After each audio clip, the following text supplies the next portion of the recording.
नमस्कार। आज हम बात करेंगे किसानों के उस आंदोलन के बारे में जो आज की डेट में दिल्ली के बॉर्डर पे सबसे ज्यादा बड़ा मुद्दा बना हुआ है। पंजाब के किसान फिर से एक बार दिल्ली को घेरने के लिए बॉर्डर तक पहुंच चुके हैं। दिल्ली और हरियाणा के बॉर्डर पे पुलिस उन्हें हर तरह से रोकने की कोशिश कर रही है और दोनों ही तरफ से पूरी कोशिशें जारी हैं अपने अपने मकसद को पूरा करने की। चाहे बहुत बड़ी संख्या में किसानों का आना हो, पुलिस के ऊपर उनकी पत्थरबाजी करना हो, या फिर पुलिस का आंसू गैस, वाटर कैनन से लेके रबर बुलेट्स और लाठी चार्ज का इस्तेमाल करके उन्हें रोकना हो। आखिर क्यों हो रहा है ये आंदोलन? क्या है इन किसानों की मांगें और सरकार इन्हें मान क्यों नहीं लेती है? इसी बारे में आज के एपिसोड में हम डिस्कस करेंगे। बात करें अगर किसान आंदोलन की, तो कुछ साल पहले साल 2020 और 21 में भी एक किसान आंदोलन हुआ था इसी तरह का। जो हुआ था उस समय लागू किए गए 3 कृषि कानूनों के खिलाफ।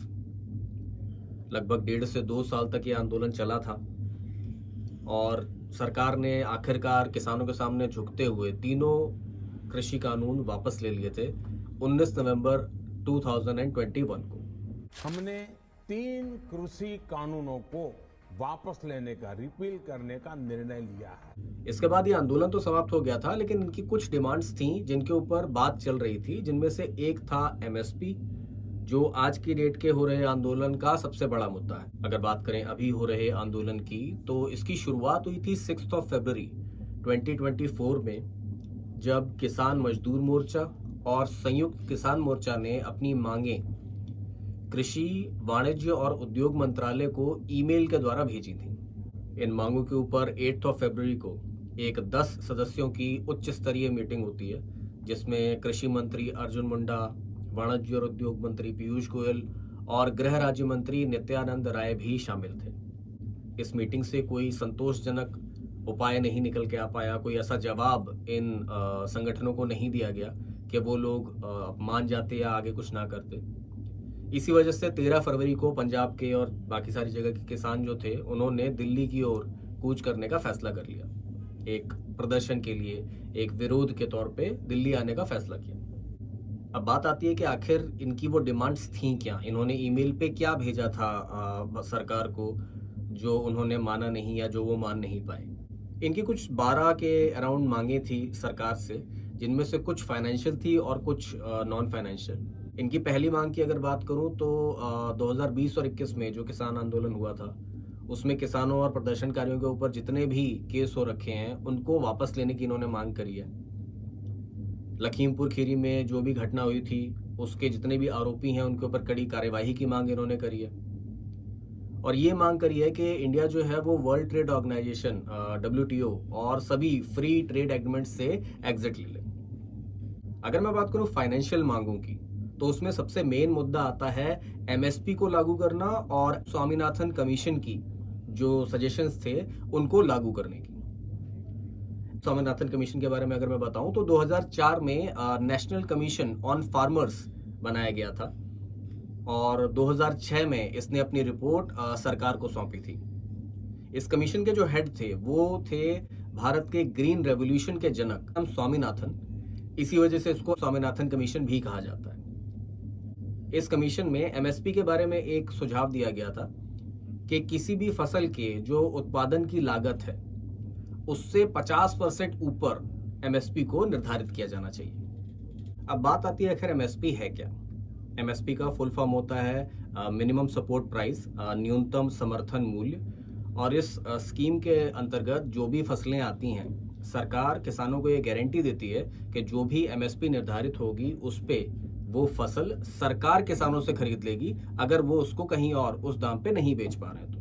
एमएसपी आज की डेट में टोटल 23 फसलों के ऊपर दी जाती है, लेकिन सबसे ज्यादा जो फसल खरीदी जाती है वो है गेहूं और चावल, क्योंकि सरकारी राशन में गेहूं, चावल, दालें यही हैं जो मेनली दी जाती हैं। तो और ये जो सबसे ज्यादा गेहूं और चावल होता है, ये खरीदा भी सबसे ज्यादा पंजाब और हरियाणा के किसानों से ही जाता है एमएसपी पे। भारत सरकार के द्वारा एमएसपी साल में 2 बार निर्धारित की जाती है commission for agricultural cost and processes के रेकमेंडेशन के बेस पे। वो साल में 2 बार ये एनालाइज करते हैं कि एक फसल को बनाने में टोटल कितना पैसा लगा होगा, फिर उसी के बेस पे उससे ऊपर का एक एमएसपी बनाया जाता है कि अगर किसी किसान ने मेहनत करके वो फसल उगाई है तो उसकी कॉस्ट से ऊपर का पैसा अगर मार्केट से उसको नहीं मिल रहा है तो सरकार उसको देगी एज एमएसपी। यहाँ पे ये बात बताना बहुत जरूरी है कि भारत में जो गेहूं और चावल का एमएसपी है, मिनिमम सपोर्ट प्राइस, वो दुनिया के बहुत सारी जगहों में गेहूं और चावल के प्राइस से कहीं ज्यादा है। मतलब वहां पे सस्ता मिल जाता है, यहाँ पे कहीं ज्यादा महंगा खरीदा जाता है सरकार के द्वारा। लेकिन भाई बात वही है कि किसान अगर मेहनत कर रहा है पूरे कई महीनों तक अपना खून पसीना लगा के कोई चीज पैदा कर रहा है, अगर उसको उसके बाद उसकी सही कीमत ना मिले तो क्या फायदा है इतनी मेहनत का। तो एमएसपी गलत चीज तो नहीं कही जा सकती। इसमें बस एक किसानों को गारंटी मिल रही है कि जो भी वो मेहनत कर रहे हैं उसका उनको पैसा मिल जाएगा। अब आप यही सोचेंगे कि भाई इसमें गलत क्या है, अगर किसान मेहनत कर रहा है उसे उसका पैसा मिल रहा है तो गलत चीज तो नहीं है। बिल्कुल सही है, गलत नहीं है। लेकिन अब किसानों की ये मांग है कि जितनी भी फसलें होती हैं, जिस तरह की भी कृषि हो, उसमें हर एक कृषि उत्पाद के ऊपर एक एमएसपी निर्धारित की जाए और वो प्राइस हर एक फसल के ऊपर लागू होना चाहिए।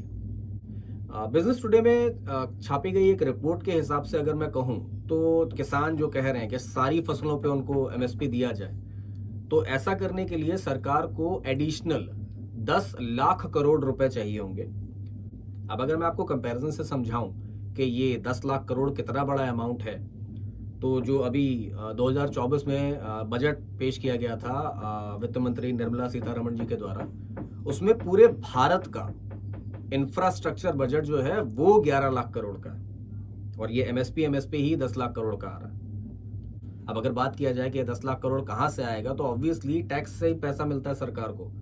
अगर टैक्स बढ़ाया जाएगा तो जो नॉर्मल चीजें हैं, दूसरी खाने पीने के अलावा दूसरी चीजें भी हैं, उन पर भी टैक्स बढ़ेगा। आपके डेली यूज की जो बाकी सारी चीजें हैं उनका दाम बढ़ जाएगा। या फिर जो बजट में दूसरी जगहें हैं, इंफ्रास्ट्रक्चर का बजट है या डिफेंस का बजट है, इनको काट के इस जगह पे देना पड़ेगा। और ये सिर्फ शुरुआत है। इनकी जो डिमांड की अगर मैं बात करूं, फाइनेंशियल डिमांड की, तो पहला तो हो गया कि सारी फसलों पे एमएसपी चाहिए। दूसरी डिमांड इनकी कहती है कि कोई भी किसान जब 60 साल के ऊपर का हो जाता है तो उसको 10,000 रुपए की मासिक पेंशन मिलनी चाहिए हर एक किसान को। इनकी एक और डिमांड है फाइनेंशियल कि हर साल एटलीस्ट 200 दिन के लिए हर एक किसान को मनरेगा में काम मिलना चाहिए 700 रुपीज पर डे के हिसाब से। इसके अलावा खेती के लिए फ्री बिजली और डीजल सब्सिडी अलग है जो फाइनेंशियल इंपैक्ट डालती है। अगर इन सब फाइनेंशियल डिमांड्स को जोड़ के देखा जाए तो ये लगभग 40 लाख करोड़ बन जाता है। और मजे की बात यहाँ पे ये है कि 2024 का जो टोटल बजट था, मैं रिसेंट बजट की बात कर रहा हूं, वो पूरे भारत का जो बजट था वो 45 लाख करोड़ का था और इनकी ये डिमांड पूरी करने के लिए 40 लाख करोड़ रुपए चाहिए। ऑब्वियसली कैसे पॉसिबल है ये? तो ये डिमांड्स जो हैं, मैं डिमांड्स को गलत नहीं कह रहा, लेकिन लॉजिक तो होना चाहिए कोई। एक मशहूर अर्थशास्त्री हैं अशोक गुलाटी जी, उन्होंने ये बात बताई थी कि पंजाब के जो किसान हैं उन्हें साल भर में 8,000 करोड़ रुपए की बिजली सब्सिडी दी जाती है और उसके साथ में फर्टिलाइजर सब्सिडी के तौर पे पंजाब के किसानों को लगभग 5,000 करोड़ रुपए दिए जाते हैं। इसको अगर कंपैरिजन करके बताया जाए तो पूरे भारत में जो पर कैपिटा इनकम है, प्रति व्यक्ति आय, वो लगभग 2 लाख रुपए प्रति वर्ष की है। और पंजाब के किसानों की अगर बात की जाए तो पंजाब की एक किसान फैमिली को लगभग 1,30,000 रुपए सिर्फ सब्सिडी के तौर पर मिलता है। इसके अलावा सस्ते रेट पे लोन दिया जाता है, समय समय पर लोन को माफ कर दिया जाता है। उसके बाद भी आखिर ये मुद्दे क्यों उठ रहे हैं? इसमें अगर बात की जाए तो कहीं ना कहीं ये चीज निकल के आती है कि क्या इसका कोई अल्टीरियर मोटिव तो नहीं है, कहीं इसका कोई दूसरा मकसद तो नहीं है। आखिर चुनाव से ठीक पहले ही यह आंदोलन क्यों उठाया गया? अगर बात की जाए एमएसपी की, तो एमएसपी का मुद्दा तो 2020 और 21 के किसान आंदोलन में भी उठा था और 2021 में जब कृषि कानून को रद्द करके एक आंदोलन खत्म कराया गया था तो इन्हीं मांगों की वजह से 2022 में एक कमेटी ऑन एमएसपी की भी स्थापना की गई थी भारत सरकार के द्वारा, जो आज की डेट में भी वर्क कर रही है यही एमएसपी की चीज को सॉल्व करने के लिए। अब जैसा कि मैंने आपको बताया, एमएसपी बहुत अच्छी चीज है। किसान अगर मेहनत कर रहा है, उसे उसका पैसा मिलने की गारंटी मिल जाए, ये बहुत अच्छी चीज है। लेकिन इसके फाइनेंशियल इम्प्लीकेशंस भी हैं। ऐसा नहीं कि बोल दिया कि हाँ भाई आपको मिल जाएगी तो मिल जाएगी। अरे पैसा कहां से आएगा? आपको वो चीज भी तो सोचनी पड़ेगी, वो पार्ट भी तो सोचना पड़ेगा। तो उसके बाद में आपने अभी तक कुछ नहीं किया, चुनाव के ठीक पहले ही आप ऐसा क्यों कर रहे हैं? इसमें एक और मुद्दा आता है। एक दूसरा एंगल अगर कहा जाए तो एक खालिस्तानी आतंकवादी है गुरपतवंत सिंह पन्नू। उसने एक वीडियो थोड़े समय पहले जारी किया था जिसमें उसने बोला है ये कि आप प्रधानमंत्री मोदी के घर पे जाइए, आप दिल्ली में घुस के खालिस्तानी झंडे लहराइए।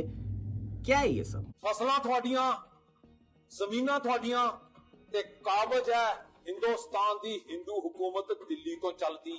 मोदी जी हिक ते ला दो खालिस्तान दे झंडे।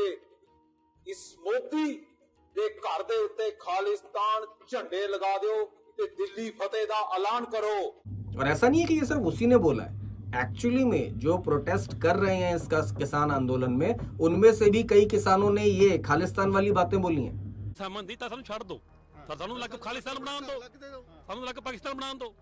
ਪਾਕਿਸਤਾਨ ਨਾਲ ਜੁੜ ਜਾਂਦੇ ਅਸੀਂ ਖਾਲਿਸਤਾਨ ਬਣਾ ਕੇ ਆਪਣਾ। ਸਾਨੂੰ ਇਹਨਾਂ ਨੂੰ ਕੋਈ ਉਮੀਦ ਨਹੀਂ ਹੈਗੀ। ਅਸੀਂ ਆਜ਼ਾਦ ਪੰਜਾਬ ਚਾਹੁੰਦੇ ਹਾਂ, ਸਾਂਝਾ ਪੰਜਾਬ, ਖਾਲਿਸਤਾਨ ਪੰਜਾਬ। मैं बिल्कुल भी ये नहीं कह रहा हूं कि जितने भी लोग इस समय इस आंदोलन में जुड़े हुए हैं वो सब ऐसी किसी डिमांड के लिए हैं या फिर वो किसी और चीज को चाहते हैं। लेकिन हाँ, अगर कुछ लोग भी ऐसा चाह रहे हैं तो आखिर क्यों? क्या ये एक कॉमन गोल के खिलाफ नहीं है? जो प्रोटेस्ट किया जा रहा है उसका उद्देश्य होना चाहिए जो मेन मांग हैं उनको सरकार के साथ में बैठ के किसी तरीके से किसी कॉमन ग्राउंड पे आना। किसान को भारत में अन्न का देवता माना जाता है और जय जवान जय किसान जैसे नारे दिए जाते हैं। लेकिन जब वही किसान पत्थर उठाने पे आ जाए, सरकारी सामान को तोड़ने पे उतर आए, पब्लिक प्रॉपर्टी को नुकसान करने पे उतर आए, तो क्या ये सही है? मैं ये नहीं कह रहा हूं कि सिर्फ गलती किसानों की ही है। पुलिस की तरफ से भी एक्सेस बल को यूज किया जाता है, आंसू गैस के गोले छोड़े जाते हैं, रबर बुलेट्स का इस्तेमाल किया जाता है, वाटर कैनन्स का इस्तेमाल किया जाता है। लेकिन क्या इसमें जिम्मेदारी सिर्फ किसानों की या सिर्फ पुलिस की है? जो बात हो रही है आज की डेट में, किसानों के बड़े बड़े संगठन बने हुए हैं। क्या वो सरकार से बैठ के बात करके इन चीजों को नहीं सुलझा सकते? आखिर इस हिंसक कार्यवाही की जरूरत क्या है? अब इसमें कौन गलत है कौन सही है ये मैं आपकी सोच के ऊपर छोड़ता हूँ। हाँ, ये बात तय है कि हिंसा का सहारा लेके आज तक कभी कोई रिजल्ट नहीं निकला है। एक शांतिपूर्ण वार्ता सरकार और किसान नेताओं के बीच में ही इस चीज को हल कर सकती है। अब आपकी क्या राय है इस बारे में आप जरूर बताएं। आज का एपिसोड यहीं तक। अब आपसे मिलेंगे अगले एपिसोड में, तब तक के लिए नमस्कार।